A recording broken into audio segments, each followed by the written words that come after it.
beautiful people. Welcome back to another episode of the Getting Older Podcast. It's a podcast where we talk about mental health, the trials and tribulations of trauma, but also the art of healing.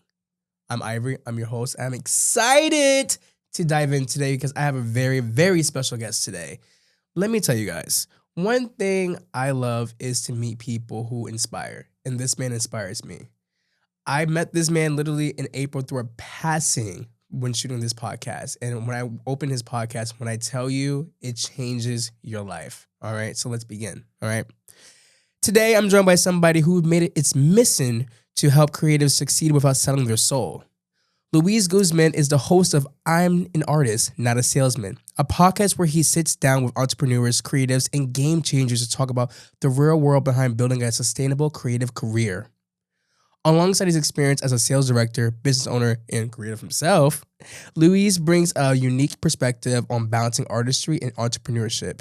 He knows firsthand the balance isn't easy, but it's possible. Ladies and gentlemen, I'm so excited to introduce Luis. Thank you for having me, Ivory. I appreciate that. Beautiful introduction.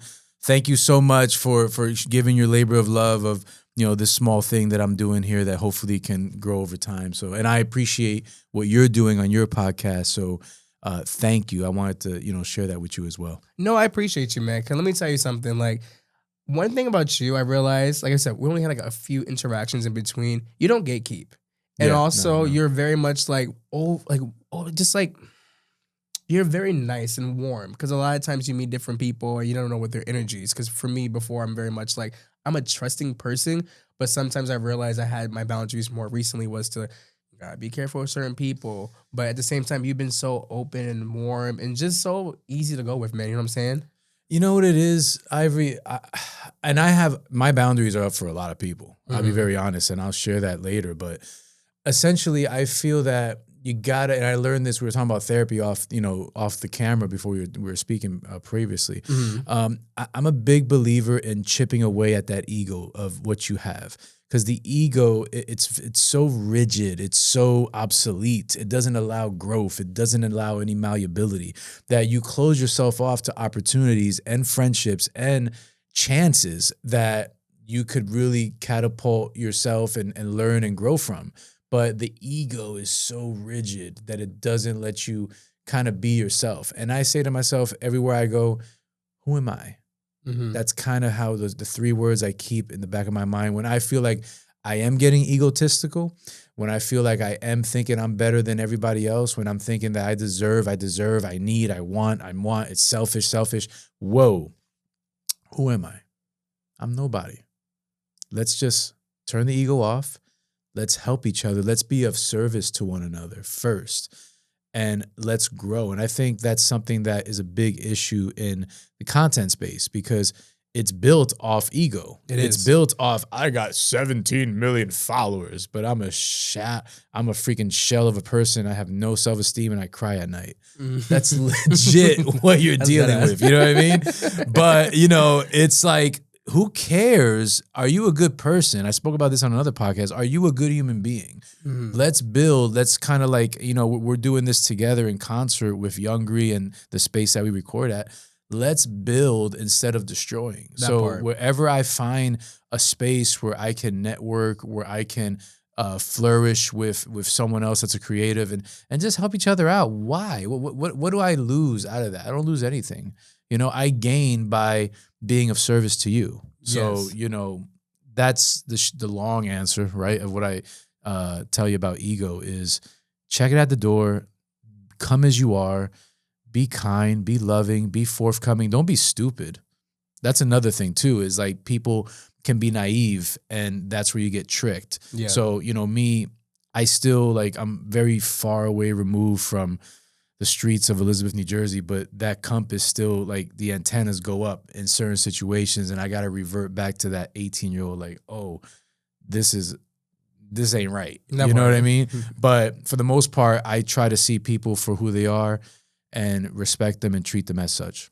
And I appreciate that, man. Mm-hmm. Absolutely, all right, man. So obviously you are the host of your own podcast and today you're the interviewee. Yes. So how does that feel to be on the other side?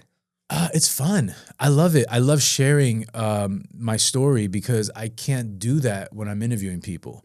And it's something that I'm working on to kind of come up with a certain level of content where I can have a little bit of time to showcase to my listeners who I am, because I feel once they know who I am deeply, they're going to connect more with the product that I'm giving them. But it's very selfish and not called for to interview somebody, and in the middle of that, you go on a diatribe for 20 minutes about your past or your story. No. We're here for, Jane Doe or whoever I'm interviewing. So I try to really give my guests that space to speak freely, inspire, let it all out. I'm just a listener. So I'm excited in this position today of the chair where I'm actually being interviewed, and I can share some insight, share some stories, and hopefully share some inspiration for your listeners. So take it back from me. Before the podcaster, who is Luis? Where was he born? Where exactly? How did he become? Good question, man. Beautiful question. Born and raised in Newark, New Jersey, or Newark, if you're from Newark, Wait, did you say that? Yeah, Newark. Yeah, Okay. Newark. Yeah, if you're from Newark, like me, I was raised in Newark. It's Nork. Oh, okay. You know what I mean? But, for people that are not from Newark, they just say Newark. So Newark, it doesn't matter. Same thing. Born and raised in Newark, from I'm not going to say they were the happiest, my father and my mother, but let's just say now in retrospect, they weren't really meant to be together, but they did what they could. Long story short, dad left, mom stayed. Raised in a single-parent household, moved to Elizabeth, New Jersey. Before Elizabeth, before my mom and dad separated, we had a beautiful home in Hillside, New Jersey. And that's where I kind of, made my bones for many years until like the middle school, until like elementary, like late elementary. And then they separated and we moved to Elizabeth, New Jersey. And I was in Elizabeth ever since. I haven't lived in Elizabeth in like over 8 years now. I'm away from there, but thankful for what it taught me. But yeah, single parent household, poverty, trying to figure it out, scratching 2 pennies together. No fire was made. A lot of hard lessons, a lot of very, how can I say this? Character building times, to say the least. I love my mother for what she did in the face of adversity, where she provided with food on the table, clothes on our backs, and, ran a tight ship. Like, she had to be mom and dad because my dad wasn't present. And she really, she did the best she could with what she had. And it's hard for a mother to do that when the father figure isn't present. But she instilled discipline. She instilled hard work. She instilled accountability, whether that was with a smiling face and feeding me food or with a belt to my back. It was very hard lessons I learned that shaped me into the man that I am today. So it was great being grateful. It's something that I tie into my life every day. When I wake up in the morning, thank you, Lord. I'm grateful. When I go to the gym and I leave, I'm grateful. Thank you for a workout. When I close a big deal, thank you. I'm grateful. I don't want to go back to poverty. I don't want to go back to Elizabeth, New Jersey. No knock on Elizabeth, but I don't want to go back to those times of insecurity, traumatic situations that you didn't know what was going to happen. So I'm grateful to have lived through that and come out on the other side and look back and not feel sad about it, but feel prideful and thankful for it, because it really did make me the man I am today. Yeah, because those experiences shape you. And I always say that because more recently I started looking back in my life and I started to realize like, okay, like so much, I guess, shame or anger or regret. And I feel like a lot of times like we have to look at the things that shaped us. First of all, I give it to single mothers that do have to take care of your kids. Yeah. I have a question. Are you a single sibling? No, I have a sister and I have an older brother. So 3 of you guys. Yeah. Now, a little context to that. My dad was Rolling Stone. So Me and my sister were from the same mother, and my older brother's from a different woman. Oh, okay. But he never lived with us. He was always in Pennsylvania, and it was just me and my little sister. My sister is 5 years apart from me. So it was just me and her essentially the whole time throughout this, these trials and tribulations of growing up. Okay. Mm-hmm. So with that growing up, what was your first creative passion? Music. I loved music. I still do.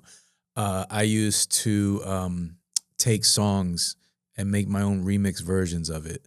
And it was weird because, I grew up as a fat kid. I was chubby. I was big, so I used to remix like Will Smith songs and make it about food. I know it's kind of wild.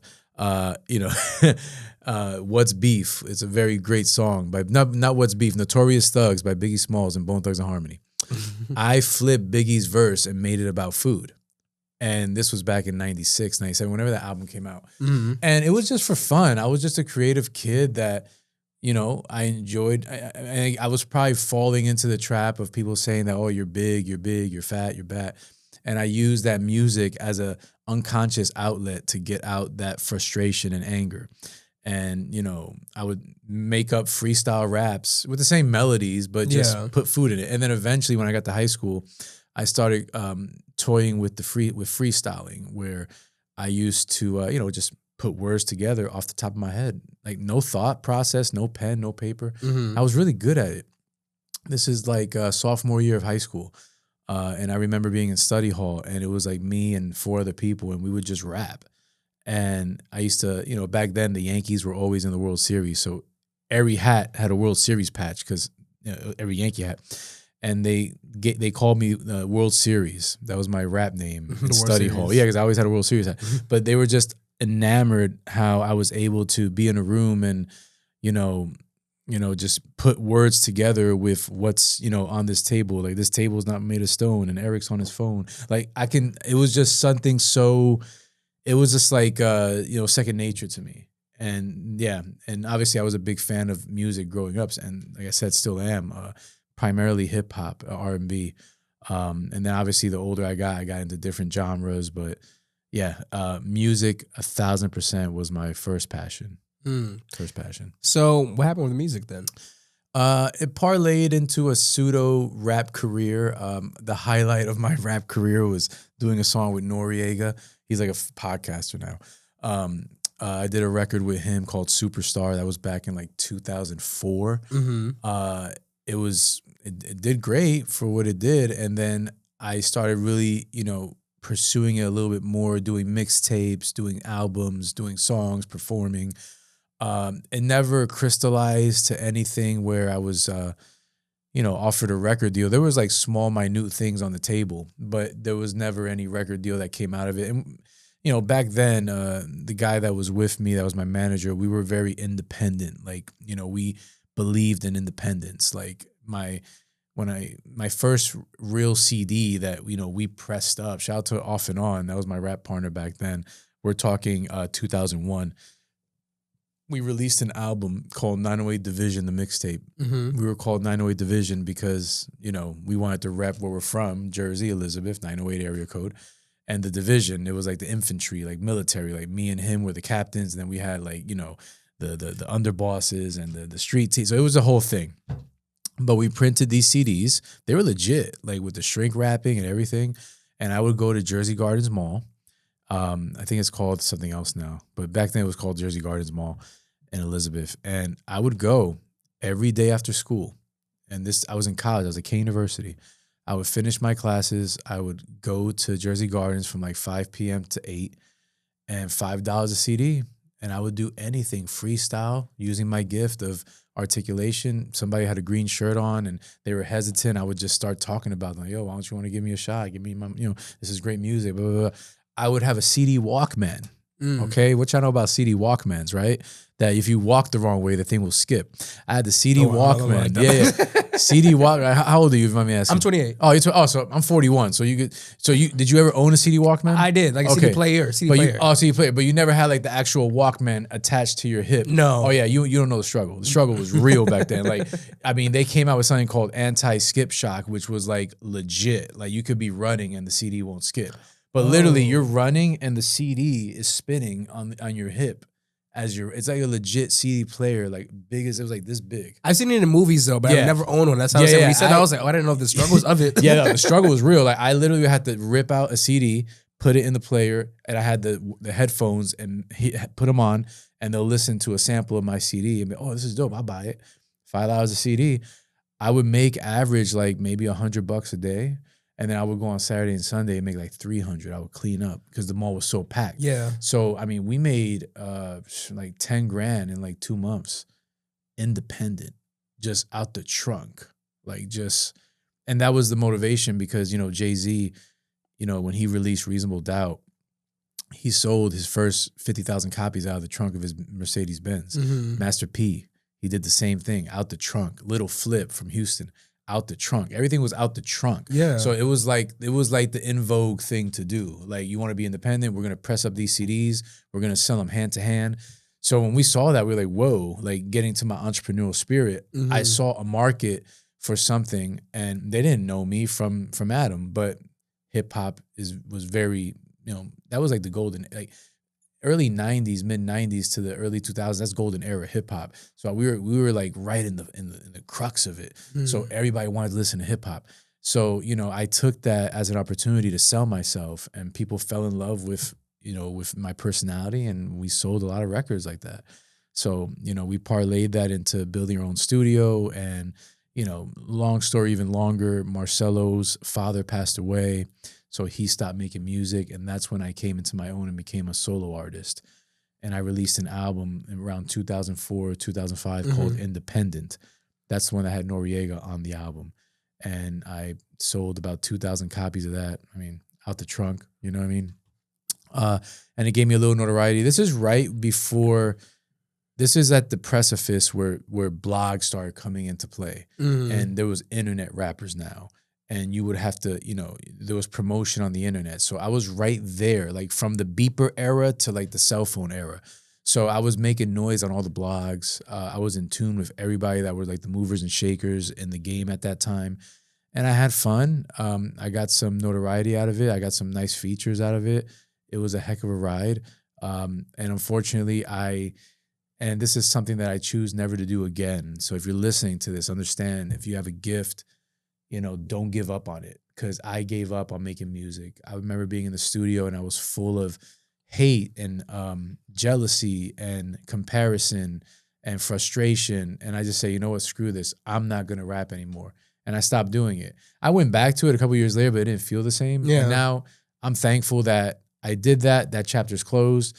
It's still part of who I am. The intro to my podcast is my song, Don't Ever Go. That's that's your song. Yeah, that's my song. Yeah.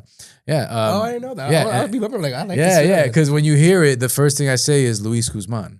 And then the song basically is talking about how you have this passion and you can never leave your passion behind because it's all you have.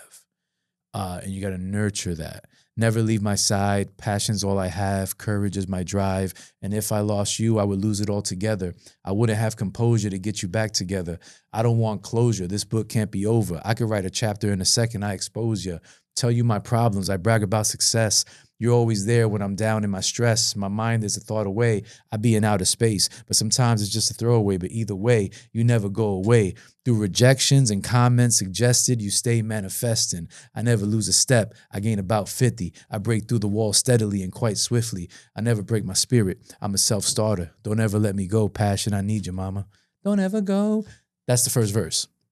Do you have an extra CD? I can sing you the song. No, John, I'll like sing you that. the I was song. like, Thank you. Yeah. I'm locked in, bro. I was And, like, and the wild thing is, I haven't recited that in years, but it was so real to me at the moment. It's so prevalent nowadays. Like the words you're saying at that moment, it's so relevant, man. Thank you, man. And you do this as well, very great. And I want to, showcase and shine this on you. You make evergreen content. So you know what evergreen content is? No, I don't actually. Evergreen content means it could live in any year, in any space. So you're not looking for clickbaity stuff. You're not doing stuff for the time. You're not doing stuff for the moment. Your content can breathe years and decades from now. That's what I kind of hone myself on doing as well, is evergreen content, where an interview I did in 2021, you could play it today, 4 years later, and it still has the same energy and the same feel to it, that it doesn't feel dated or bad or dusty or choppy. It still makes sense in today's time. And that song, I wrote that song in 2008, and we're in 2025.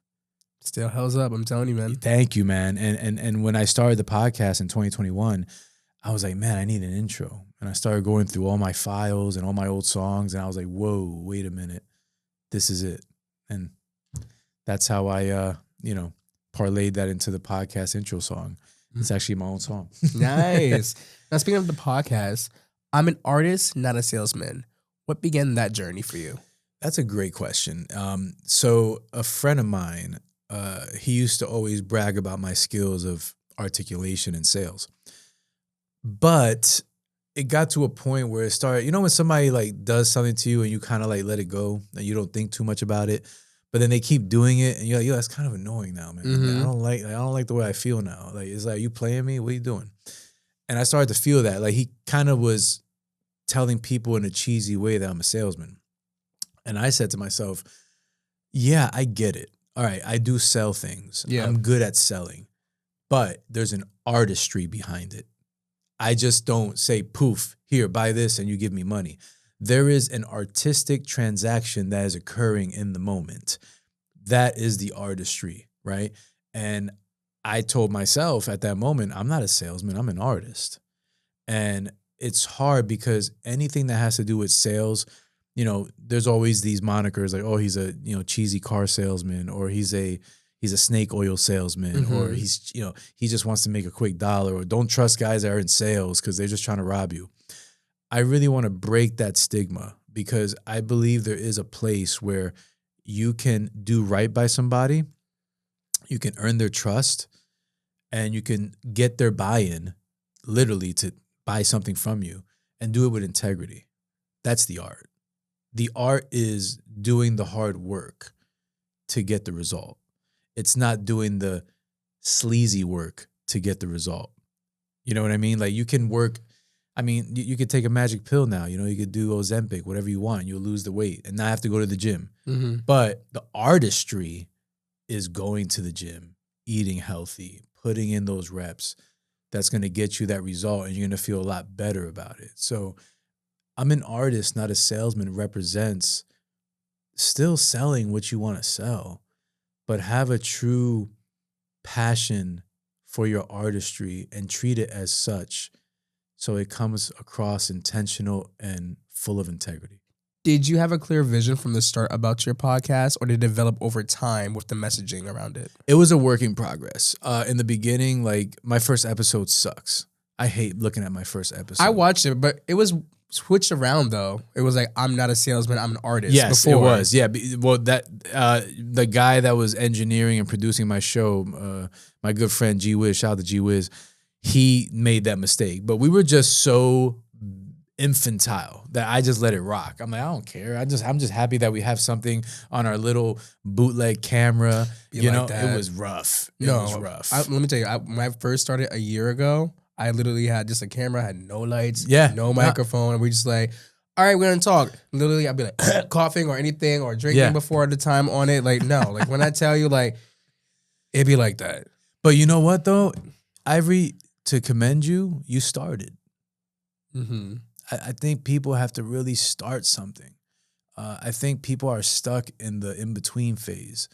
And, it's funny. We look back at it now. Oh, we have crappy lighting and, I'm a salesman, not an artist. All these mistakes. It's humbling, but it's man, you look back at the journey and you're like, whoa, I'm grateful though. Going back to being grateful. I started something. I had no idea what it was going to be. I had no idea how I was going to do it. It was in the middle of COVID. The whole world was shutting down. No one wanted to be around each other. Here I am in a basement smaller than this room with no mask on, interviewing people rogue style. Who does that, right? And reaching out to just my friends because I don't really, I don't have that reach yet where I can just make a phone call or send a DM and get somebody on my podcast. And I'm thankful to to Devon. I'm thankful to Ray. I'm thankful to my pastor that came on Jerry Cooney, who's like a legendary Hall of Fame boxer. He was one of my clients, and he was like, "Sure, I'll do it." This guy like fought Larry Holmes. Like, this is crazy, and he's like the Rocky of boxing in real world. Wow. Like, yeah, and he came on my show humbly. You know, it was beautiful. The first couple episodes, how people just kind of like said, "Sure, I'll do this," and I didn't know what I was doing. I was still trying to be a rapper. So my first episode, I'm with my friend Ray, and I'm like, "Yo, this is episode 1." You know what I'm saying? Yo, Luis Guzmán, I'm an artist, not a salesman. You know what I mean? Like, this is what we doing right now. I got my man in the building, and I was like, "Whoa." I have to like, but again, it's beautiful now that you look at it today and you see the growth, right? So that's why I want to make it very, very, very important to express this to your listeners. Start whatever it is that you want to do. It's going to suck in the beginning, and you're going to want to quit, and it's going to feel very disgusting, and it's going to test every boundary of your ego, of your self-reliance, of your true ability to handle. But if you stick through it, eventually God will pave a way for you, man, because he sees that you're doing the work that he's meant you to do on this earth. And yeah, episode 1 was crazy, but episode 47 is coming out this Tuesday. The mayor of Rahway, which I'm like, whoa, I never thought I'd be able to interview a mayor. You know what I mean? So, but again, never, and the mayor of Rahway, shout out to Giacobbe, Raymond, it took about 3 months to land that guest. It was back and forth with the assistant, back and forth with emails, back and forth, but the level of persistence will always overcome any talent. I don't care how talented somebody is. If you're the hardest worker in the room and you put that work in, you will succeed further than those that are talented with lackadaisical mentalities. And I agree with you, because just like when I said, I always like to keep my old videos, like episodes of podcasts there with me, because it does show the growth. Because literally, like I said, I just want to do a podcast about living my life, you know, because before I had so much, again, shame, doubt, depression, and I just felt like Why? I wanted to. For me? Yeah, why'd you have shame, down, depression? I made a lot of, we all make mistakes, right? I made a lot of mistakes in my life where I wish I, at that time, could erase. It was really more from just substance abuse. Okay. It came to getting married for wrong reasons. Then Gotcha. Divorce. And then it just became, struggling with my sexuality at that time as well. So I had so many things at that time. And I remember as I started to love myself and understand who I am, I realized I want to challenge myself to make myself uncomfortable. Nice. And because I said I used to always just hide and be private. I mean, I'm still private in certain ways. Of course, you can't put everything out there. You can't give everything out there. Yeah, I agree. But I can't. But I just felt like, I don't know, I felt like I had a story. I felt like I wanted to be able to tell people exactly how I felt. So I remember literally I got like a peer space on New York. I got like a couch, my camera, me and my friend just started talking. Literally about me working in a marketing thing is scam. People were scamming people. I didn't realize it was a scam. Yeah. Damn. First episode, check that out. Yeah, I'm gonna check it out now. Jeez, holy cow. Yeah, man. literally for 6 months. And this is when I came back from California, when I came back to New Jersey, and literally trying to find a job. That was a job. And I'm thinking like, oh, this is amazing. I don't have to serve no more. I don't have to do this no more, this and that. But no, it was a whole scam. So really, let me tell you. Damn. We would travel to like upstate New York and everything like that just to like get free phone service to people. Chop shops. Jesus. But like to finish off with that, it just made me realize that I'm more grateful now, because like even like last night, I'm like kind of looking at my journey with it, because yesterday I made 200 days of no alcohol. Congratulations. And, thank you. Congratulations, man. And that was a journey where I'm watching my videos of me saying, I want to change my life. I want to do this and that. So like I said, like looking back at just any episode that you do, it's amazing, So I commend you for keeping it, because some people are like, I don't want to see it. But be proud of your work, man. Yeah. Even like I see like the difference from that episode, and of course the episodes you have now, completely different. But again, that's who you are, and we need that, and we need to show that, man. I totally agree, Ivory. I feel like there is a level of, how can I say this, pride in owning who you are, and owning the ugly parts, the good parts, the bad parts. Own it all, because it is basically keeping a gallery of your growth. And I think we're living in a time right now where people are they're too narcissistic to let you see the holes in the chinks in their armor. That part, because social media is not real. I keep saying that. It's not real. People love to show the good parts of stuff like that. It's not real. And it's funny because I was just having this conversation with my wife the other day, and gosh, I can't remember exactly what we were watching, but it was a very intense, long video, but it made so much sense. It talks about how we live in this altered reality on social media, and things are presented in a way that is not realistic in the actual real time of doing something. You know what I mean? So what I mean is, like, somebody can see your podcast and be like, whoa, that's cool. The red lights in the back, the walnut. But when you're here in person, you can't imitate that feeling. Like, this table is real. Might have scratches on it. It's dusty. You know, no, but I'm just saying, but like, you know, you wouldn't know that was dusty if I saw your reel on Instagram. You wouldn't know. But that's what I mean. We're stuck on the BS version of what life really is, because social media glamorizes everything to the point that nothing feels real. This is dusty. Look at that. That's a dusty. Look at this. It is. That's a dusty table. No knock. But on social media, nothing looks dusty. No, it don't. So that's what I mean. And I'm not trying to knock the table. I'm just giving you like an example of how social media has created this altered reality where, and not just social media, pictures. I'm going to put a filter. I'm going to put 3 filters. And I'm going to add some stardust. And then when you see somebody in person, you're like, they look kind of rough. You know, because that's like a we create, I mean, there's apps where you can shape shift your face and you can make your cheekbones small. And then you see this person in real time, like face to face, like, ugh. I mean, no knock on them, but you know, just the point I'm making, I'm going down a rabbit hole here. The point I'm making is own the imperfections that you have, own the negative just as much as you own the positive, because it all creates your beautiful story. So to your point, yes, I'm keeping that episode 1 up. I'm keeping episode 2, 3, 4, and 5. I'm keeping everything because I want you to see that progression of who I am, not just as a podcaster, as a human being, as a father, as a husband, as a brother, as a person. This is my journey, and I am so proud of it because hopefully someone out there can see it and be inspired by it. And guess what? They're not getting the filtered pictures. They're getting the dusty table. They're getting everything. But they can look and say, you know what? He was dusty. I'm dusty now, but I'm not going to be for long. That part. But if you keep showing this perfect image, like, oh my God, I'm so perfect. I got no blemishes. I pronounce every word right. I blah, blah, blah, blah. That's crap. We all make mistakes. We're all imperfect, trying to be perfect. Just own it. It's all good. You know what I mean? Whew. That part. Did that hit? No, it did. No, because it's hard out here. I'm telling you, because let me tell you something. Like, trying to literally just be yourself and really try to own that. And I think therapy, let me tell you, therapy has been one of the biggest blessings in my life. I've been in therapy for 2 years. And I've literally been able to just own every single part of me.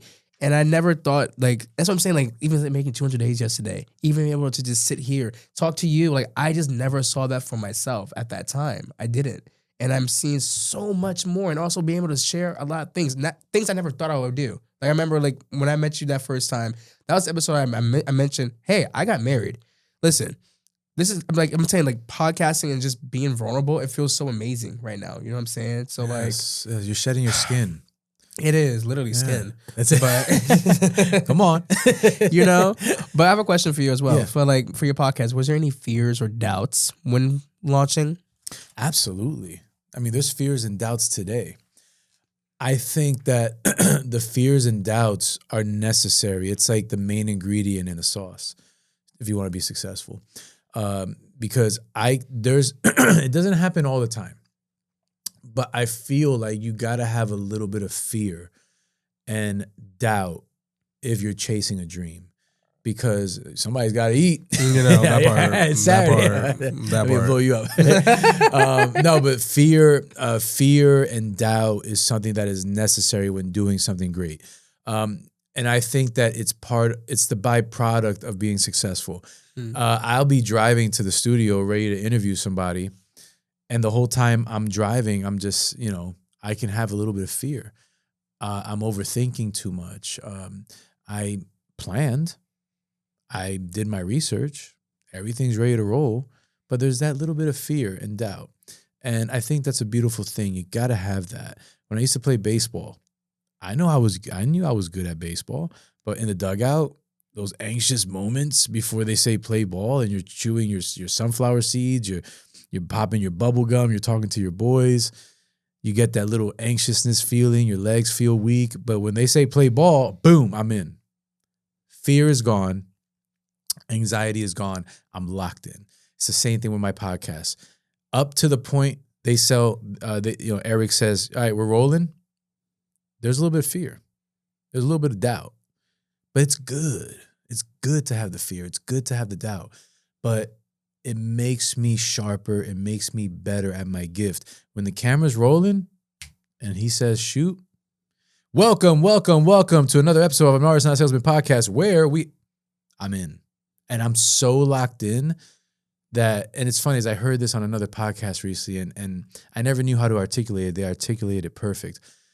When you're so locked into something, you're almost like a passenger in your own story. Mm-hmm. Like I've had out-of-body experiences doing my podcast where I'm interviewing somebody and I can see myself from a 360 view talking to my guests, and I'm out of my body. And I'm watching myself doing the movements, talking, because I'm so locked in, because this is it. There ain't no more fear. There ain't no more anxiety. There ain't no more doubt. Let's go. Let's rock. And we're going to make the best podcast ever. And then the beauty of it, and I'm going to piggyback off what you said before you asked me this question, when you look at the other side and the cameras turn off, it's a wrap. Right.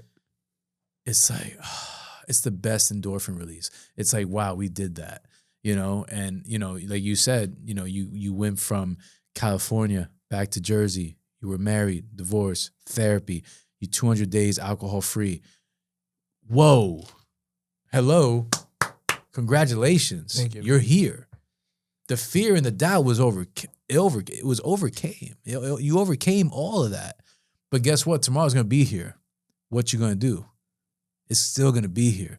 Fear, doubt, anxiety, pressure, temptation, right around the corner. What are you going to do today to overcome that? And when you're doing that, you're locked in. Nobody can stop you. I'm about to put you on my list, my call list of motivation.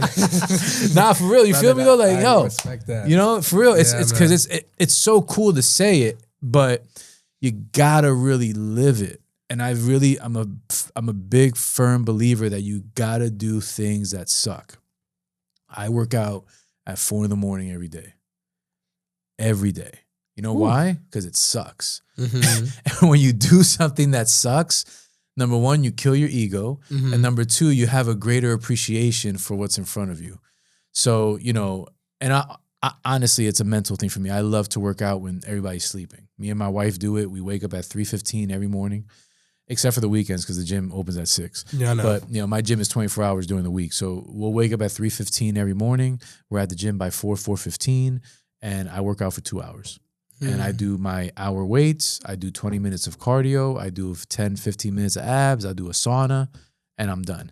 And that has been, remember, I was 330 pounds at one point. Yeah. I was huge. So to me, it's almost like, and my wife was just talking to me about this the other day. It's like, oh, you get so anxious when you don't go to the gym. And I'm like, babe, you never been overweight. I felt bad. I was kind of sharp on her. I was like, you never been overweight. Right. You never been called fat.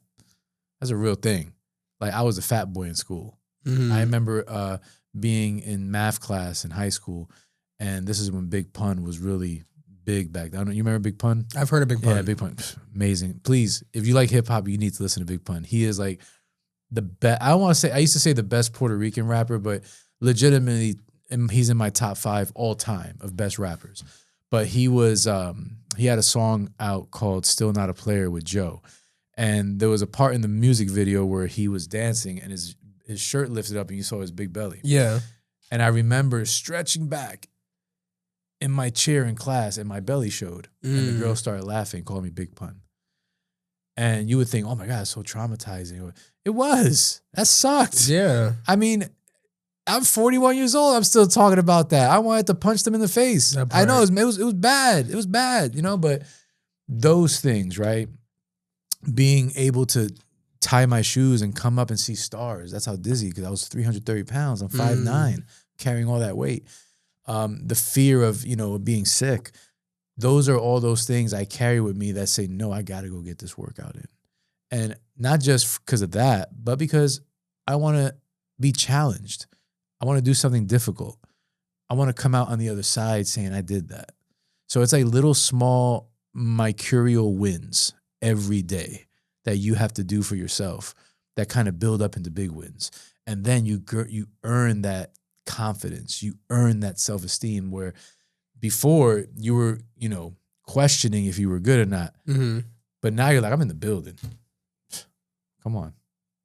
Can't do nothing to me. Wait, I have a question. So like when you were over 300 pounds, was your comfort just overeating at that time for you? Yes. So I learned this through therapy that one of my means of coping with issues was to eat. That happened because my mom would beat the crap out of me with a belt and then award me with McDonald's. That was her apology. I'm so sorry that I hit you. I love you. Let me get you a 20-piece nugget. Let me get you a large fry. Let me get you a Coke. Let me get you some cookies. Mm-hmm. And that became a coping mechanism for me growing up. Whenever I was faced with a difficult challenge, I went to what felt comfortable. So if I had a stressful day at work, if I went through a breakup, if something happened with my family, McDonald's and Wingstop were my best friends. And I was ripping. Like I was eating like 10-piece nuggets and French fries and desserts, chicken shacks, Italian cheesesteaks. I mean, it was bad, and it was a way for me to deal with the pain that I wasn't addressing. Because it made you feel full when you're eating. It made me feel full, yeah. So that was also my mother's love. So you see, my mom showed her love by feeding me. So me eating bad food was a pseudo version of the expression of my mother's love. So I didn't know how to internalize that. I would internalize it as like, man, this food is banging and I'm just hungry, but I'm so depressed. I hate who I am. And then that parlayed into food and weed addiction. I started smoking a lot of weed. This was maybe circa 2016-ish. How old were you? I was my late 30s. Oh. And before, you never really had have you ever tried weed before? Or before, I would do it once in a while. It wasn't a big thing. Mm-hmm. I mean, it was a social thing. Oh, you guys we'll smoke. And then, but it was never something that I never purchased weed. Mm-hmm. My friends just had it and, we smoked. But after around 2016, I purchased weed. I legit purchased it. And I felt so dirty for doing that. I was like, oh my God, I brought weed. I can't believe this. I'm a horrible person. Really? Yeah. And it became like a coping mechanism for what was going on in my life. And it turned into a very innocent thing. Every night I would smoke half a blunt. That turned into, at the peak, smoking 3 or 4 a day. And it got to the point where I wasn't even getting high that much. I had to keep smoking. So it's like a vicious cycle. So thank you to my wife that got me out of that. She was we were dating and it was very infantile. It was maybe 2 or 3 months into our relationship. And she said, I can't be with somebody that smokes weed. I don't like who you are when you're high. I can't deal with this. I pray for a woman like her to come into my life. And how dare me ask God for something and crap all over it once I have it? It's disrespectful, man. Yeah. And it's disrespectful to her. It's disrespectful to me. And we went to Miami for the weekend. On the plane ride back home, I saw Bohemian Rhapsody. It's the story about Queen and Freddie Mercury and how he was dealing with all his issues by doing heroin and doing a lot of drugs, drinking, and eventually killed him. And you see in the movie how everybody was trying to convince him, you're so great. Why are you hurting yourself? And I got off that plane at Newark Airport and I was like, I'm done. I'm not smoking weed again. Haven't done it ever since. That was 2018. And I remember telling my wife at that moment, it was my girlfriend. I was like, I'm done. Yeah. I'm not doing this anymore. It was the hardest 2 weeks of my life. The withdrawals. Yeah, the withdrawal. Let me take that back. I want to say the hardest 2 weeks of my life. I went through harder things, but the nightmares were so surreal. They felt so real. Like, oh my God, this is really happening. The sweats at night, I would wake up and not be able to go back to sleep. And after like 2 weeks, it subsided. And now it's like, you can't even put that in my face. I actually feel like it's tacky. Like, ugh, the smell. Like, I don't. And listen, to each his own. If you like to smoke weed, listen, that's your prerogative. All good. I don't want to do it because I know what it did to me. And, getting saved from that addiction, ever since I stopped doing that, podcast grew, got married, found the woman of my dreams, my business grew, I lost weight, created boundaries in my life that I never thought I needed to create, went to therapy. So many blessings, because I just was holding on to that pain. Like, it's so easy to go back to the pain when it's so addicting, but it's harder to face something head on, but come on the other side strong. Yeah. You know what I mean? Again, to answer your question, that's why I do the gym. It's all interrelated. It's all part of doing the hard thing. If you don't do the hard thing, your life will be hard.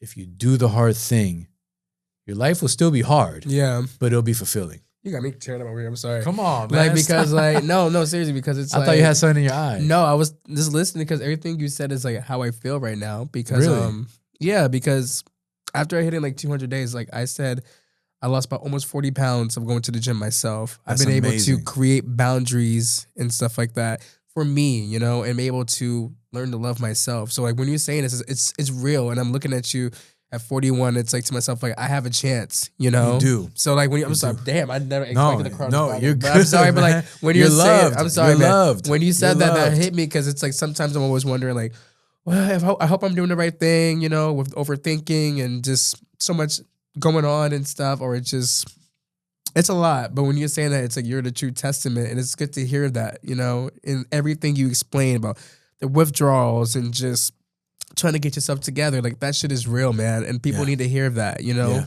Like No. that's why I do this podcast, because it's like as we're getting older, we want, the best for ourselves, We want to do better for ourselves. Sometimes like we forgot who we were and we let go and we let the vices of overeating, marijuana or alcohol or whatever you choose to do at that time just made it, like shit, man. Sorry. Hard. No, shit was, I'm sorry, when you said that, it was so real, man. No, So real. Sorry. No, I'm not, but it's just, damn. Please do not say sorry, man. I can tell you have a big heart, and I can tell you have a lot of compassion, and I can also tell you went through some stuff, and you don't need to be hard on yourself. You're already loved.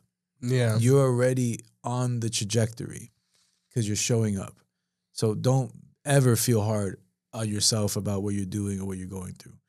The important thing is that you're showing up and you're doing the right thing. Everything else will, in a strange, weird way, will figure itself out. Yeah. And you gotta love. I learned this in therapy too. You have to love your child inside of you. Okay. Yeah. The Sigmund and Freud, the model that he talks about is the id, which is the kid, the super ego, and the adult ego. The adult ego is what is the balance, if you want to say that, right?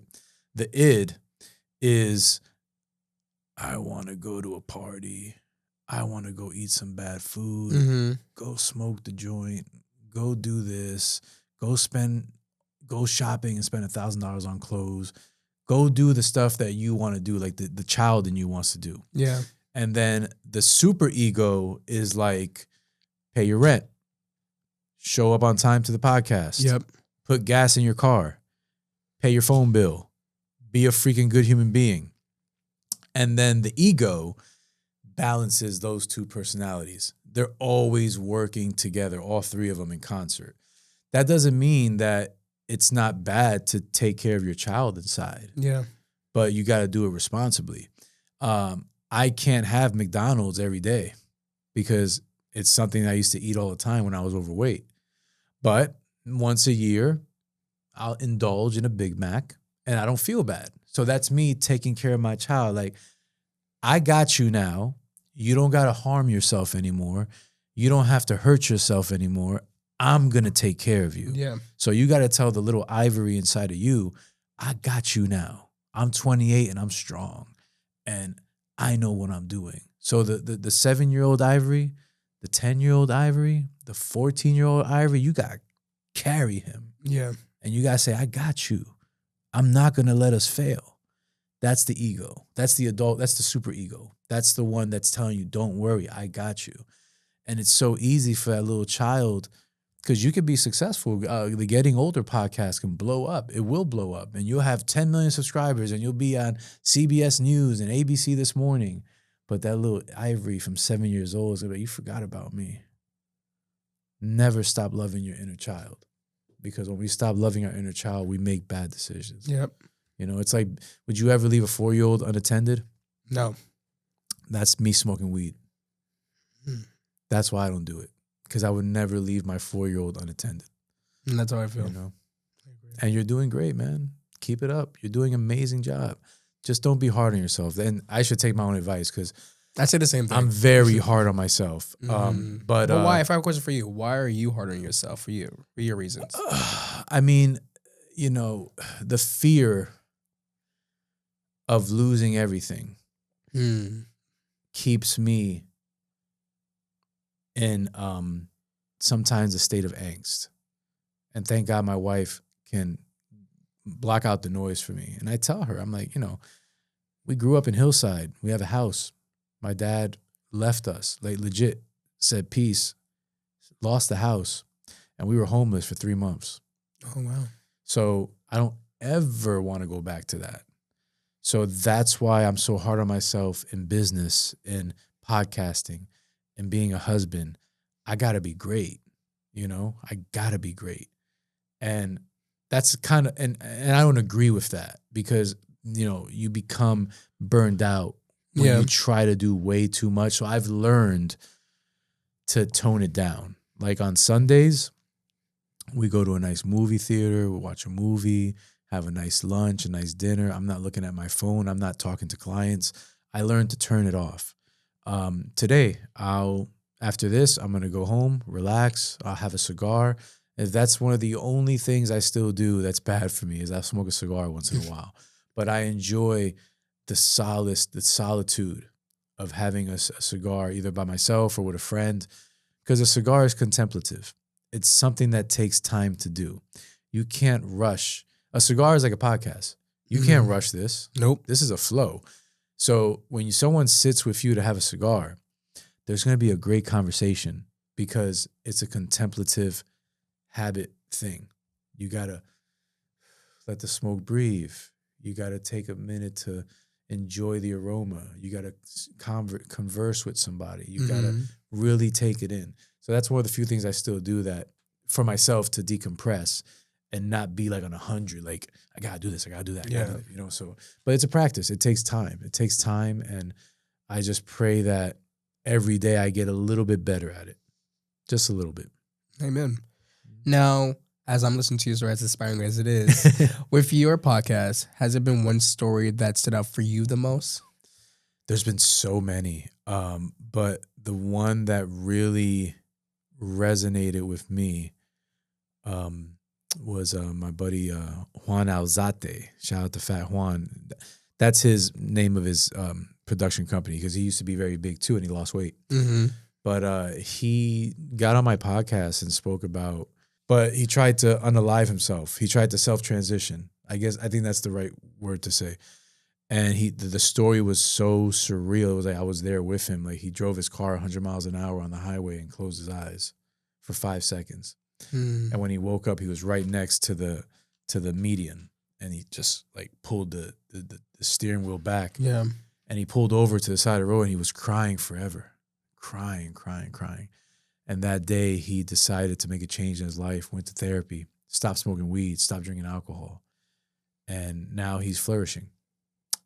And when that story came out, I mean, that's still to this day. I mean, his reel has like 140,000 views. It's like the biggest reel we've gotten so far because so many people shared it, you know, and it was so powerful, the story. But the fact that he got out of that and is able to, some people don't get that chance. 100 miles an hour on the highway and you close your eyes. For at least a second. Yeah. I mean, he did it for 5 seconds, he told me. That's what I'm saying. I mean, you're dead. That's it. You're done. That's the grace of God that overcame him. God was in the car like, hold up. You still got things left to do. Let me help you out. Hearing that story really pivoted my mind state as to what this podcast is meant to be. The podcast is a labor of love to showcase people's stories, to inspire those that feel less than.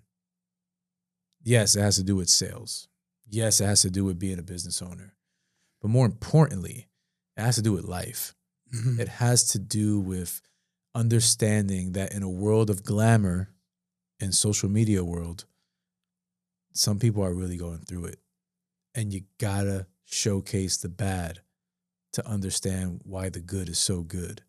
You gotta have a good to combat the evil. That's why there's good, that's why there's evil. Because we know how bad evil can be, but we know how good is. So we got to experience both to understand why we're so blessed to be here. And be that example for those that are still stuck in evil, for those that are still stuck in confusion, for those that are still stuck in their own way, that don't understand why they keep making the same mistakes. It's a cyclical addiction because they don't love themselves. And they don't know how to start. How do you love yourself in a world that tells you who to be? That's a hell of a quandary. That's a hell of a mystery, right? That part. How can you know who you truly are if the world keeps putting a finger in your chest and saying, you're this? Be bold enough to live who you really are in your true purpose and take a stance. And I feel that will catapult your life into a world of understanding and purpose. And that purpose will take you to levels you've never, ever thought you would have experienced. And then you can be the example for those that are still stuck where you were. That's I'm an artist, not a salesman. Now, the title of your show is a strong statement, but at some point, artists have to think like a salesman. How do you navigate those tensions? I think we spoke about that earlier, right? You can sell something, but have intention and have authenticity and belief that you're doing good business. That's the true meaning of I'm an artist, not a salesman. Don't be scummy. Don't be sleazy. Don't be, don't use lack of integrity. Use integrity. And because again, we all got to eat. We all got to find something that can bring in some income. Yep. So we can sustain our lifestyle, right? That doesn't mean you have to be a piece of crap to people. And I think in the sales world, in any world that has to do with business, people are very cruel and disgusting. I'm an artist, not a salesman. You can use that artistry for good and go to sleep at night with a good head on your shoulders, knowing that you're doing things with intention, integrity, and purpose. Now, how do you feel like with creators feel like when they're embarking into business that they're going to sell out? It's a slippery slope because I don't think true creatives are good businessmen or businesswomen. And I don't think true business people are great creatives. So it's a very, it's a very slippery slope. What I'll say, I can speak for myself. Okay. I am a creative through and through, but I move like a businessman. It sucks. I'll be very honest with you. I wish I can just turn off business and just create, but I do that for 2 hours when I interview somebody. When those 2 hours that we're in the flow, I don't care about anything that has to do with business when it comes to the podcast, when it comes to, any of my, investments, etc. I am locked in to my passion. The easiest part of podcasting is the interview. Everything else sucks. I'm working towards it. But it's like, oh God, it's so political. And you got to do this and that. And there's like, I wish that I could just create the art and then just have 100 people do everything. But we're not there yet. So that's where businessman Lou comes in. Creative turns off. And now we're like, okay, we need this, that, and third. How can we get there? What does that look like? What is the goal? What's our roadmap? What's our North Star? How can we get there? What are the components we have in place to get there? What do we need? What do we don't need? What can we add? What do we need to take out? You become the symphony orchestrator of your business. It's hard, but it's necessary. And I'm not the best businessman in the world. I'm not the best creative in the world. But like I said earlier, I just show up. Just show up. I just got to show up and just, figure it out. And when you work through the processes, whatever that is, but show up, figure it out, still be your creative side when you have to, turn that on. When you're dealing with business, when you're dealing with how can I make this grow? You can still be creative to a certain extent, but you got to think about the podcast as a business. Like, how can we make this evolve into something that can be an engine for not just inspiration, but monetization. So we can really get this train going. Speaking of monetization, what do you feel like is the most common mistakes yourself or even creators make when trying to monetize their work? Sell out. And you just said that, right? So I think a lot of people, they we spoke about evergreen earlier. Yep. There's not a lot of evergreen content. Nope. Everything is made for the moment. Everything is made for the moment. What can I say salaciously that can, really spark the algorithm, really spark attention? But at the end of the day, you got to sleep at night and say, am I doing things from an integrity point of view? Do I feel happy? And we spoke about that earlier. Like, how do you go to sleep at night if you're not doing the right thing for yourself? So, there's somebody I know that has 1 million followers, and I'm cool with them, and I can have them on the podcast, but my thoughts and views don't align with that person. So it would be wrong for me to have them on the podcast just to get views. That part. Oh, we about to get some views. No, thank you. I'd rather do it the hard way. And that's how I feel about this podcast too, because now I hit about 100 some subscribers like a week or two ago. Nice. Congratulations, man. And that's the thing, is because at first I was like, well, I could talk about what's trending. I could talk about politics, celebrity news, or whatever. But that's not what I want to do. That's not the kind of content I like to make, because I like to look at something where I'm inspired by. Yes. I don't care about getting the most views and whatnot. I want at least someone that can relate to what I'm saying or what you're saying, and they I appreciate this and it was much needed. Yes. That's the best feeling I get from doing this podcast, because 1,000%. all the time I get your podcast is like this and this. I don't need that. Sorry. I like what I do right now with this, because this is much more needed than any other trending topic or whatever in the ditties going on. You know what I'm saying? Yeah, exactly. I agree. Evergreen product, sustainable product, something that will last the test of time and that you feel good doing. It's a no-brainer. If you're doing it for the money, you're doing it for the wrong reasons. That part. You have to do it because you truly love it. And when you truly love something and you just keep working at it and you keep configuring it, you keep editing, you keep adding, you keep deleting, you get better at it. And once you get better at it, you kind of find a way to navigate that to a form of income. But that's going to come with time. Yep. Focus on your passion, your creativity, your art, your real purpose. And even if you don't make any money, who cares? You're still living in the purpose of what you see. One thing they tell you in therapy is that you got to do something to stimulate that child inside of you. So I stimulate my child by doing a podcast. Same. Because it's something that makes me feel childlike. It's something that makes me feel creative. It's something that gives me purpose.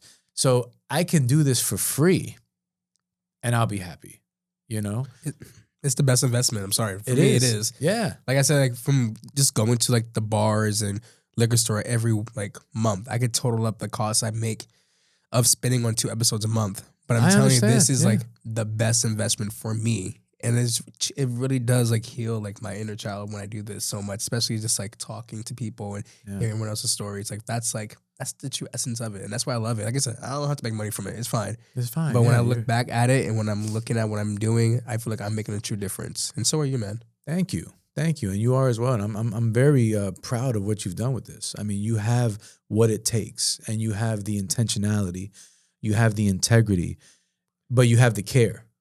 And this is something I said on my podcast a while back. The 3 words are so important when you're telling when you're tasked with the responsibility of telling somebody's story. Mm-hmm. Handle with care.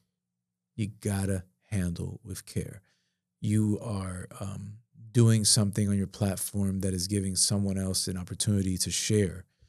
And the fact that you have integrity, Ivory, and the fact that you are doing this with a pure heart, a clean heart, it's going to come back to you tenfold. I appreciate that. Now, with opportunities and stuff like that, how do you say yes to certain things or no to certain things? Not all money is good money. You've heard that all the time, right? I live in LA, of course. Not all money is good money. Let me tell you. And LA is the most pretentious place you could live at, right? Where it's like you walk around and you're like, what doctor did your face? Or where did you get that body from? It wasn't from Pilates. Like, it's a very like fake like environment. What? You know what I'm saying? Yeah, there's no substance.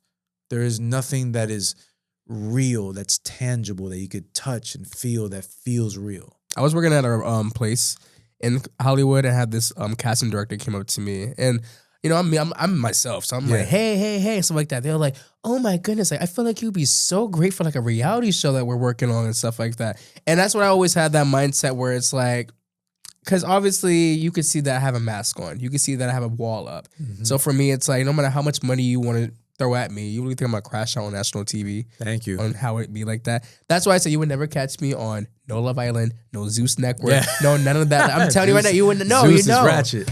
Listen, I love to watch it, but I'm just saying, like, you would never catch me on it. That's why I always look at that stuff like people would take like the $10,000 for that first season and multiply it by 50,000, 100,000. Like, for me personally, I don't care how great that money is. It's all not good because it comes with a price at the end of the day, no matter what. And I've learned that with people in my fields, and I have love for some of the friends that do certain things in their fields and out in LA still, but it can't be me. 1,000%. And to piggyback off of what you're saying, I was having this conversation with my wife a long time ago, a couple months back. And, I was joking with her because, we like to watch 90 Day Fiance. We like to watch. Are you a Lifetime friend? I'm a Lifetime, yeah. I like my little reality shows, you know what I mean? Lifetime be hitting, bro. Stop playing. No, listen, it is some good stuff, right? But great stuff. These people are a hot mess. Like, they're up there showing all the hot mess that they have in their life, right? Yeah. The drama, the breakups, the cheating, the cursing each other out.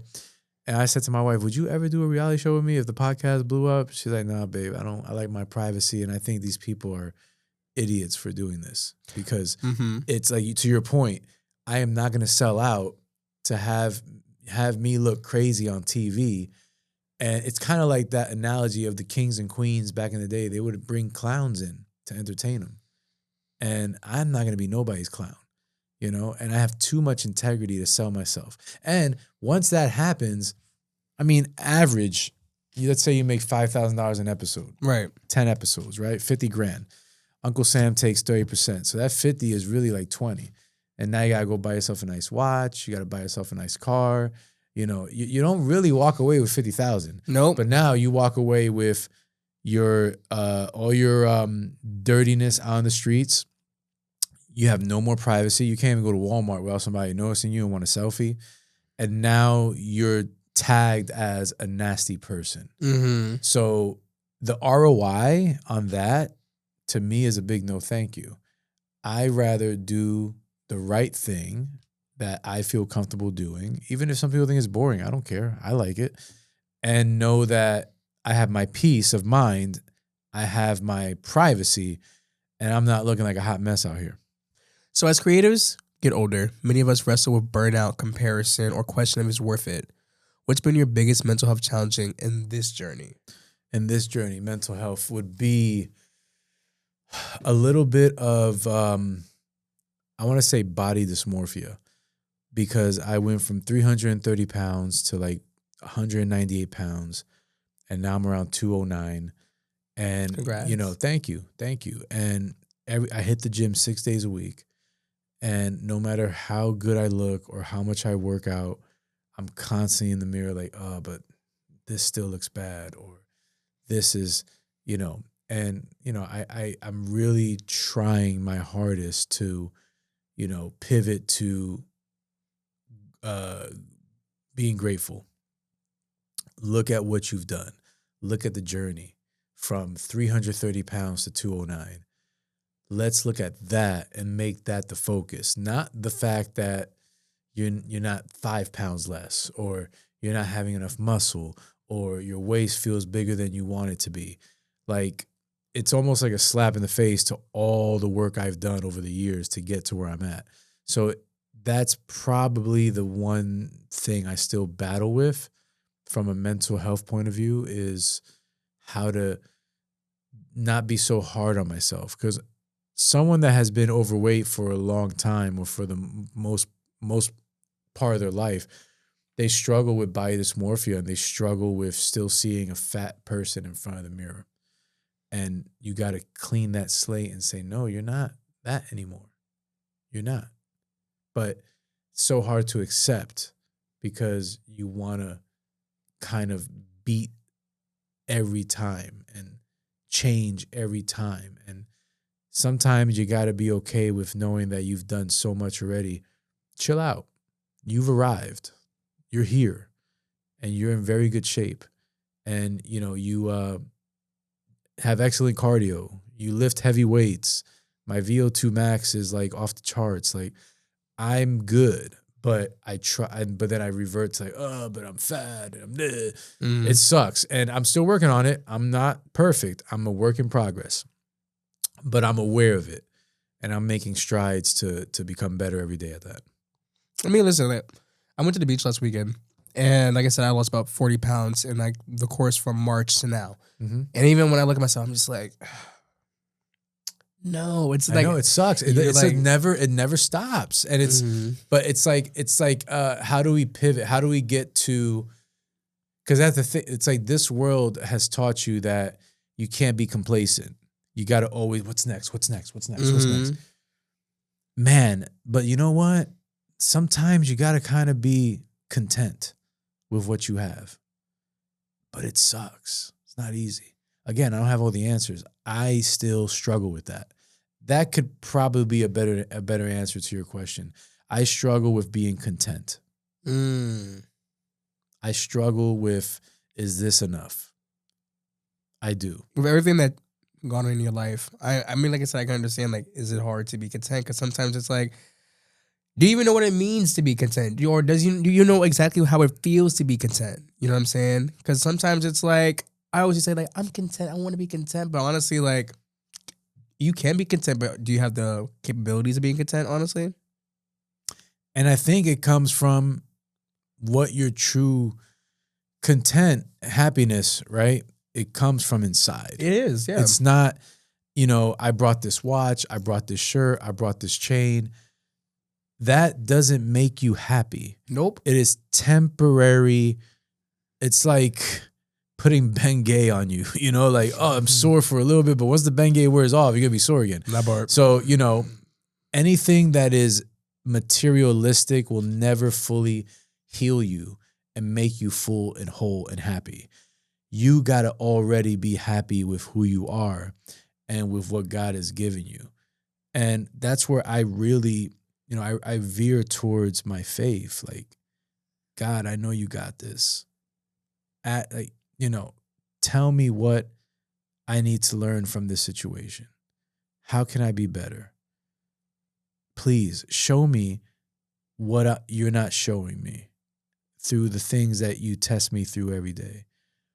And content for me today, being content is coming home to my wife, rubbing my dog's head, taking him for a walk, having a cigar, having this conversation, talking to my father.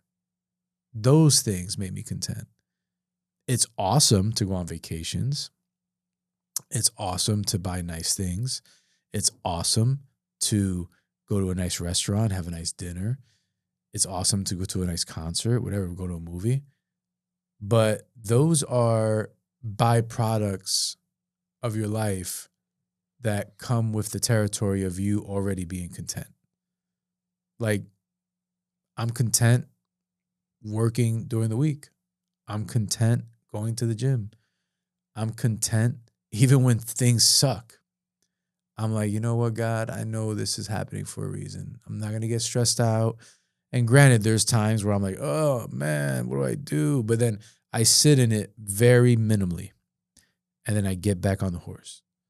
Because once you can't stay stuck, because that's going to breed failure.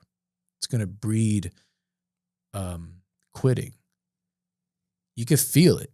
Yeah. Feel everything. It hurts. But then let's go. What are we doing? Let's rock and roll. What's next? Let's, So it's like a full 360 circumference of understanding. In the middle is being happy, content. And then you have everything around the circle.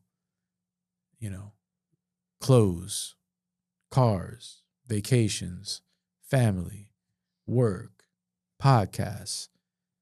It's all tied in together, but it doesn't work unless the center is good.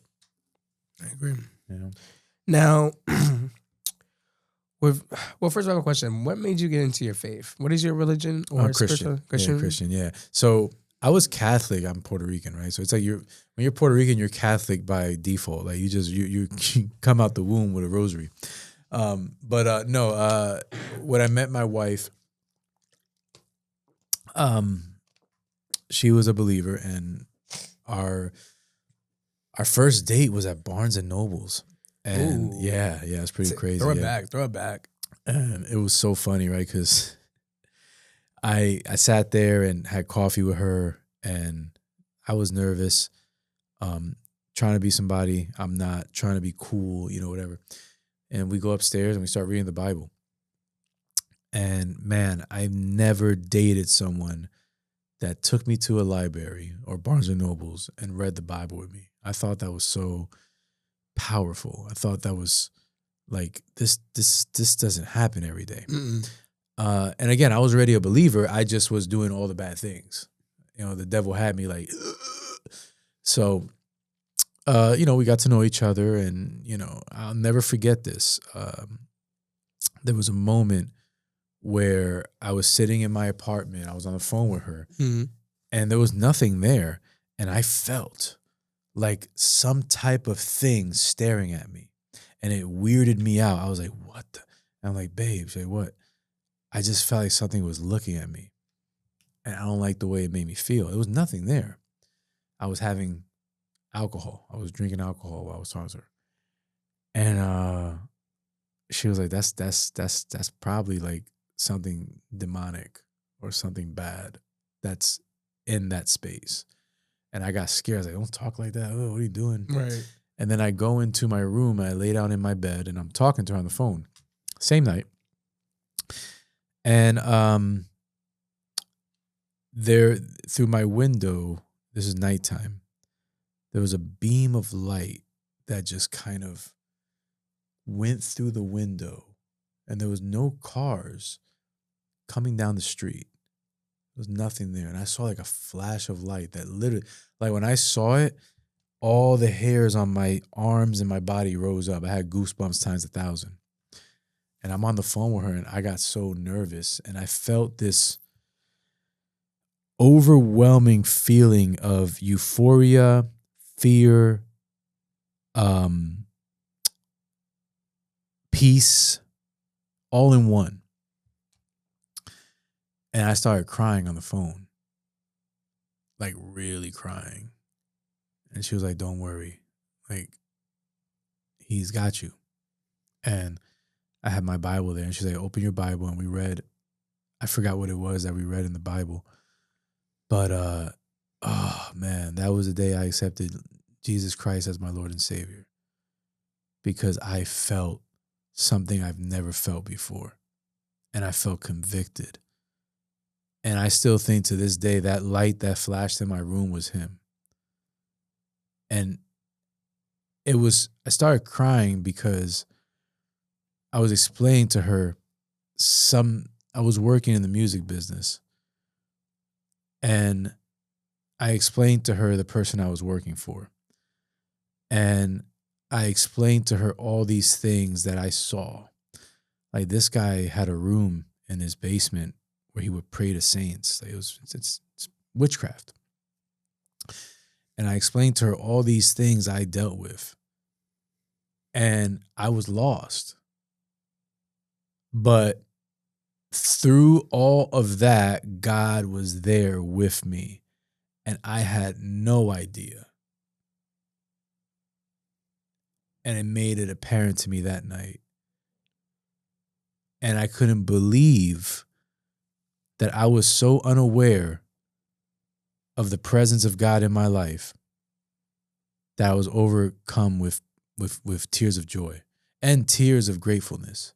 Because I'm like, man, I was out here being a hot mess, doing everything the devil wanted me to do.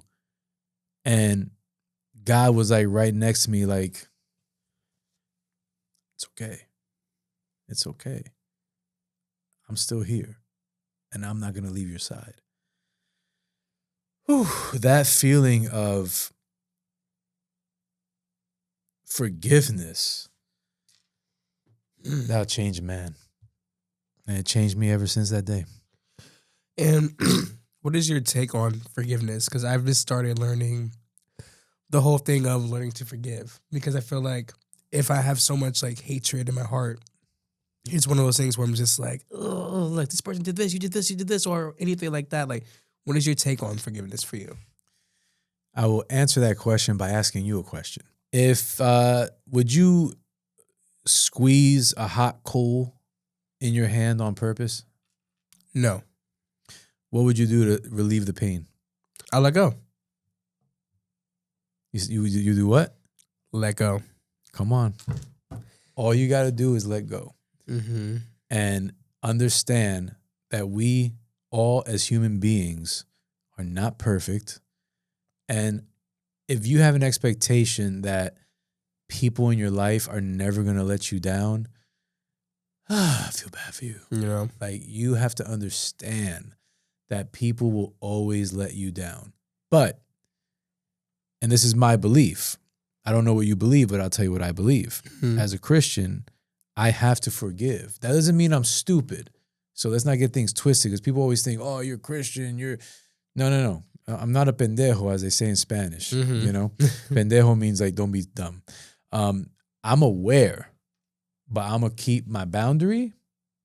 I'll still wish you nothing but the best.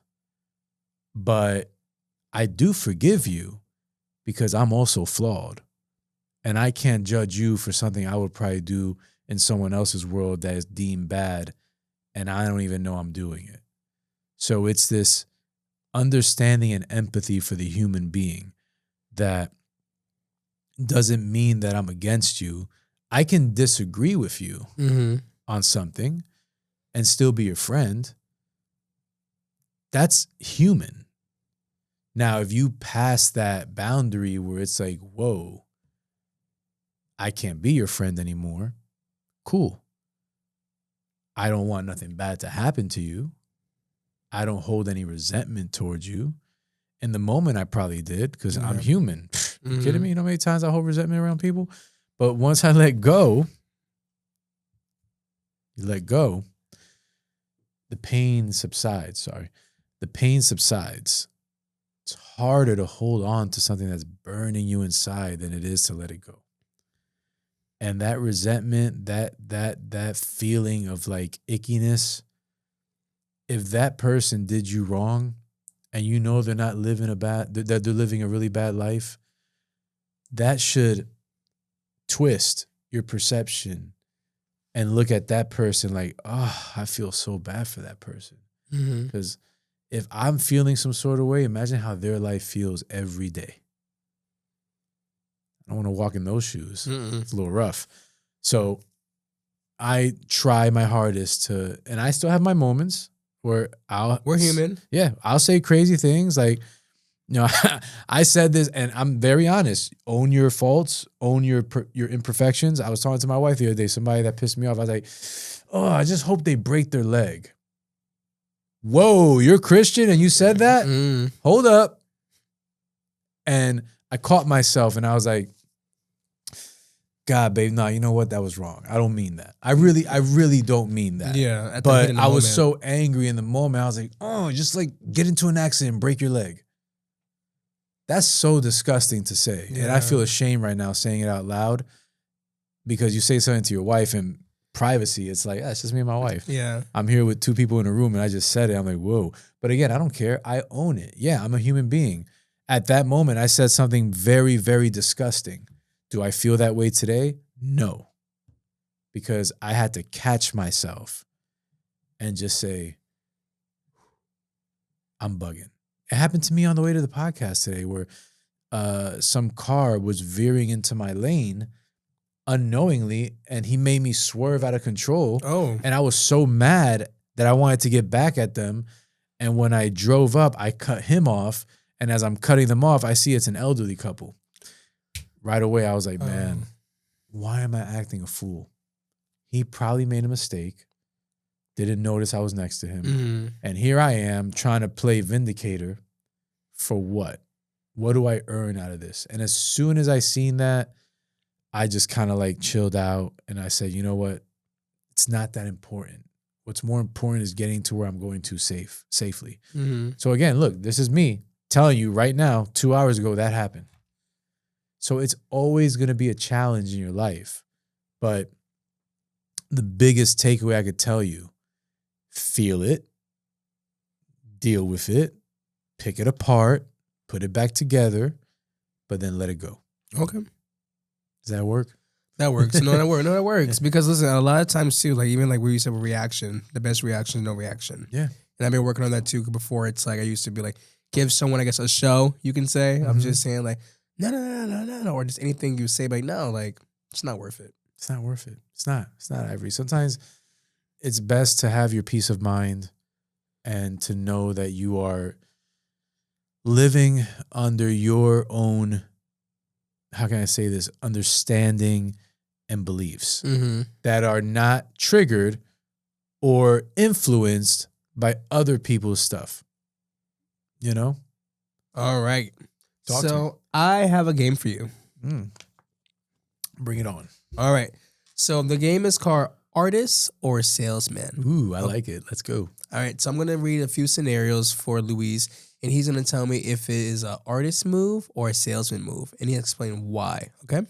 Ready? Let's do it. All right. Here we go. Taking a gig that doesn't pay but gives you great exposure. Artistry. Because a friend of mine once told me, sometimes you have to pay to be seen. What that means is sometimes you might take a loss, but the exposure might be bigger than what you're investing in to be seen. So definitely that's artistry. Understand that you're building and creating something. That's an artistry thing. So I would say artistry. Okay. Pricing your work based on the hours you put in versus the value it brings. hours. So I'm pricing my product based on the hours, not on the value. Mm-hmm. That's salesy. Yeah, because you want to sell people on the value of what you bring, not on the hours you put in, because now you're looking at it from a financial point of view and it's selfish. All right. Say no to a high-paying opportunity because it doesn't align with your values. That is artistry. Yeah, because you have to understand who you are as a person intentionally. Not all money is good money. Salesy would be, yes, I'll do it. Artistry is, no, thank you. There we go. Spending money on branding, marketing before you even made your first dollar. Salesman, because that's business. You got to be business savvy. You have to kind of see the forest through the trees and understand that you're making an investment that's going to pay off in the long run if your artistry works for you.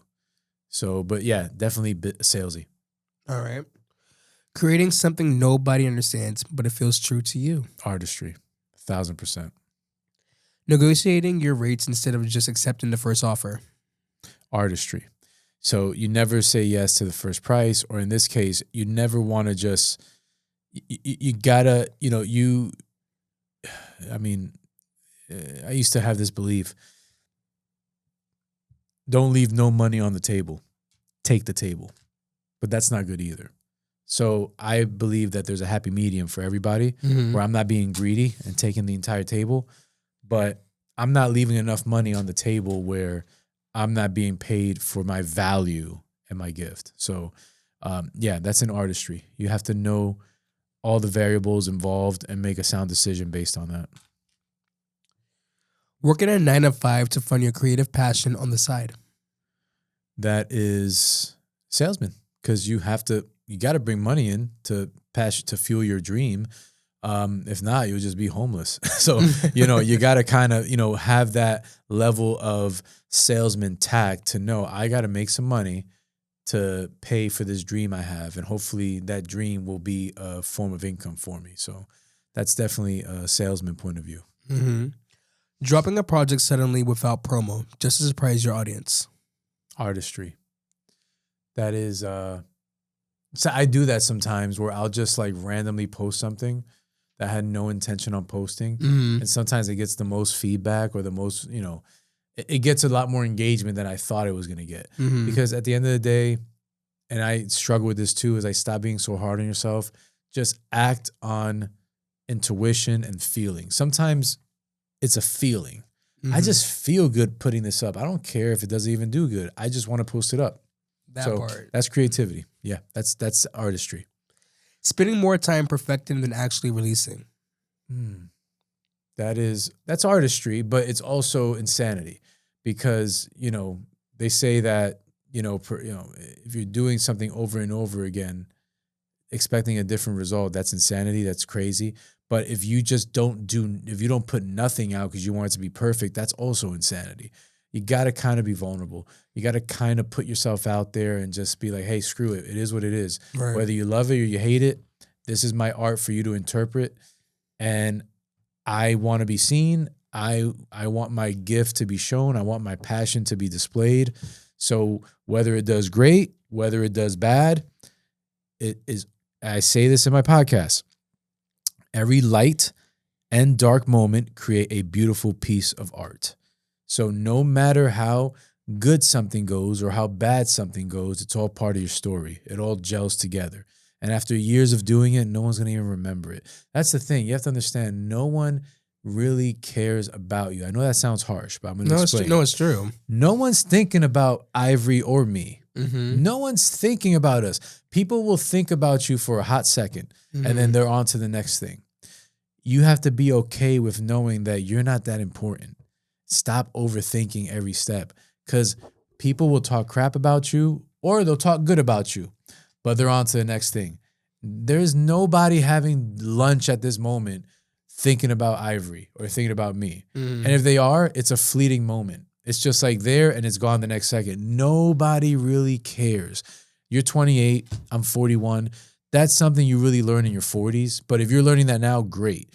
When I was in my 20s, I cared so much about what everybody thought about me. Hey, guilty. Yeah, you know what I mean? I'm telling you right now, soak in the game. No one cares. Nobody gives a crap about what you're doing. You have to give a crap about what you're doing. Period. Stop. And if you think they're thinking about you, they're not. And if they are thinking about you, it's for a very short amount of time. Agreed. You know? And now my last question for you for this one. Turning down a collaboration with someone you don't vibe with, even if it could boost your career. I spoke about that earlier. I know somebody with 1 million followers that I won't have on my podcast. That's the creativity. But it can also be salesman as well, because you have to, look at it for the long-term goal. If you're looking at something with a short-term goal, that can make your business fail. What I mean by that is, we're talking about podcasting, but let's take it to an actual business. If I sell 1,000 burgers in a week at my burger joint, I'm like, man, I sold 1,000 burgers. So now I'm going to buy 2,000 patties. And then the next week I sell 800 burgers. Now I'm negative 1,200. So now I'm in the hole because I got overambitious and I got excited because I sold 1,000 burgers. So I ordered 1,000 more. Mm-hmm. Maybe you should order 1,200 more. 200 more than you normally order. So now you have your 1,000 and you got 200 backup and you build it up. So I think in the podcast world, would it be cool to have somebody that's really famous on my podcast, but our beliefs don't align? I don't think so, because that will taint the integrity that I've worked so hard to keep up. You can't go after anything that can be that involves your ego. And that involves a sense of self. Understand who you are and what the mission is, and keep that in the back of your keep that as your North Star. That's my mission. I'm not going to veer left. I'm not going to veer right. I'm going to stay right on target with what I know works for me. Artistry. Salesman. I will not make my entity of I'm an artist, not a salesman, look worse or that I want it to look like from a branding aspect, because I have children that listen to this. I have adults. I have seniors. I have everybody few and far in between. I have a responsibility to my listener. I can't taint my product, no matter how alluring the financial part of it might look like, because it won't be alluring to my spirit. And that's also fleeting. That little alluring moment you get, that viral moment, that's only but for so long, and then it's fleeting, it's gone. And then now you become addicted to that moment, and now you're searching for that, and now you're looking for that, and you become a slave to your own podcast. Mm-hmm. You start making poor decisions. You start booking bad guests. You start getting the wrong optics. All of a sudden, I'm an artist, not a salesman, is Zeus. You know what I mean? So pick and choose wisely, and understand that you got to make sure it aligns with who you are as a person. And my last question for you on this podcast today. Yes. You're just great. I just want to say that. Oh, thank you, man. I hope this worked. I mean, I always say this to my wife. I always think I'm not that good, but I hope this worked, because I'm very hard on myself. You are. I'm going to give you your flowers. But I have to ask you, as a person, I'm 28, and as a person that's getting into the podcast game, and as a creative itself, I'm a photographer as well. Dope. And so many more entities. What is your best advice you can give me right now? All the things you just say, I took all of them in, but what is your best advice? And one can you say for me? The best advice I can give you as a creator and as working in this space is something that's been like the underlying tone of this entire podcast, and that is hold on to who you really are, because people in the entertainment business, because podcast, content space, entertainment, all the same, they are going to pick you apart.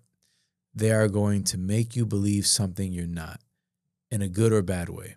They can say, hey, that hit 50,000 views. You're the best. Ivory, nobody can touch you.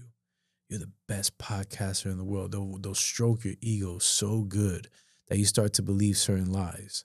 Or the opposite, you suck. You're not good at this. You'll never be this or that or the third. They'll play into your insecurities to make you change who you really are. Whether you get praise, whether you get criticism, stay who you are.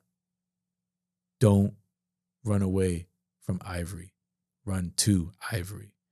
No matter how successful, no matter how hard it is, no matter how easy it gets, no matter how the valleys and peaks look, stay who you are. Because if you change,